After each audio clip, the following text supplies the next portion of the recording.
Kasi kahit anong mangyari ay di ako mawawala ng pag-asa.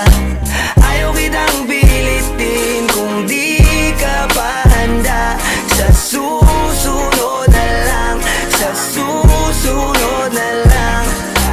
Ayaw ko na bibitin, kaya mabuti pang ako'y uuwi na lang. Sa susunod na lang. Napupuyat na ako kakapaalala, kumain at mag-ingat kung sakaling maggala ka.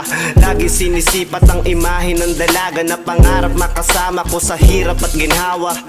Typical na dahilan ng tagahanga mong hindi naghahanap ng iba kahit na nababatong. Naghihintay sa iyong sagot sa aking mga tinatanong, habang ang pamantayan mo ay pilit kong tinatalon. Kasi alam ko na hindi ka pa handa, may gusto kang makita pa sa akin at madama.